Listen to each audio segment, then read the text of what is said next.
सभी को मेरा प्रणाम। मेरा नाम पूजा कुमारी है और मैं दर्पण जीविका महिला संकुल संघ के अंतर्गत HNMRP के रूप में काम करती हूँ।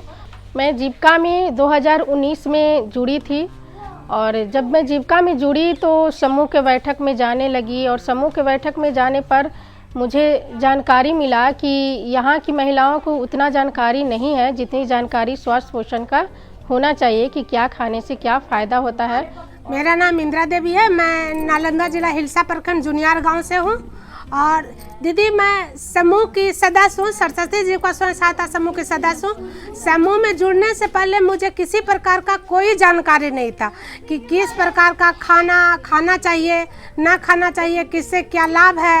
इसके कारण सिर्फ बचत जमा निकासी हम लोग जानते थे। इसका नतीजा ये था कि हमारे घर में हम भी अस्वस्थ रहते थे, हमारे परिवार वाले भी अस्वस्थ रहते थे।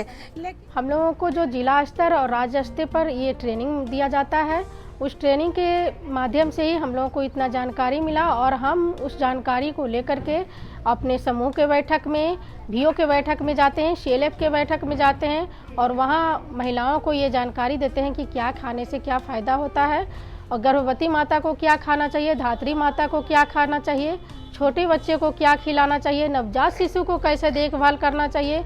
ये सब जानकारी हम अपने समूहों के दीदी को देते हैं। जो लोग हैं दीदी लोग हैं जो कि इस जानकारी को अपना करके और आज हमारे समूह की जो दीदी हैं, हमारे जो फील्ड की दीदी हैं, महिलाएं हैं, वो बहुत ही स्वस्थ हैं, उनका बच्चा भी स्वस्थ है।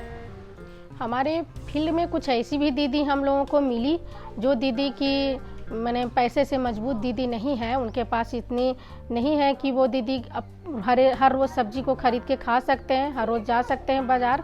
तो हमने उन दीदी को समझाया कि दीदी आपके घर के पास जो छोटा बड़ा जो भी टुकड़ा में ज़मीन है, उस टुकड़े का ज़मीन में आप एक पोषण बगीचा लगाइए जिसमें 3 से 4 प्रकार का साग और सब्जी हो, मौसम के अनुकूल सब्जी हो, जिस मौसम में जो सब्जी उगाया जाता है उसी सब्जी को लगाना है। फल और सब्जी में जैसे पपीता, अमरूद ये सब भी लगाना है, साग भी लगाना है।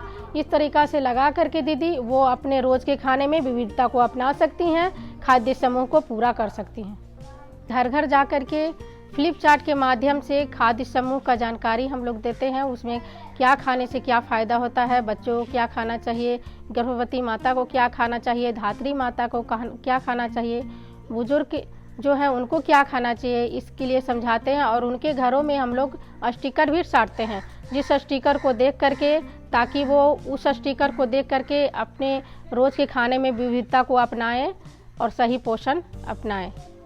मेरे यहाँ MRP पूजा दीदी जो है स्वास्थ्य से हैं, वो हमारे यहाँ समूह में आई और विभिन्न प्रकार का जानकारी दी, खास करके गर्भवती और धात्री महिला के बारे में भी। और उनके बताए अनुसार जैसे गर्भवती महिला को 10 में से कम 5 समूह के खाद्य पदार्थ को रोज़ खाना चाहिए और धात्री महिला को 7 में से कम 4 समूह के खाद्य पदार्थ को ज़रूर खाना चाहिए। इसमें दीदी उन्होंने जो बताई, हमारी बहू एक बार गर्भवती थी, उससे पहले वो गर्भवती थी, उन्हें बहुत विभिन्न प्रकार का कष्ट भी उठाना पड़ा था। लेकिन जब से MRP दीदी आई उनसे मैं जानकारी ली और उसी प्रकार मैं अपने बहू को गर्भावस्था के दौरान खान पान पर बहुत ध्यान दी। जैसे 10 में से 5 समूह के खाद्य पदार्थ को तो अवश्य खिलाती थी, अपना घर में पोषण बगीचा भी लगाई, जानवर भी पालते थे और इस प्रकार में हमें बहुत आसानी से पौष्टिक आहार मिल जाता था। और 1-2 तरह के लाल पीला फल भी बागान में लगा दिए थे, इसके कारण हमें पौष्टिक आहार आसानी से मिलता था। मैं अपने बहू को भी खिलाती थी, हम जितने भी परिवार थे सभी लोग खाते थे, जिसके कारण मैं आज स्वस्थ हूँ, हमारे बच्चे भी स्वस्थ हैं, हमारा पोता भी स्वस्थ है, हम सब परिवार स्वस्थ हैं।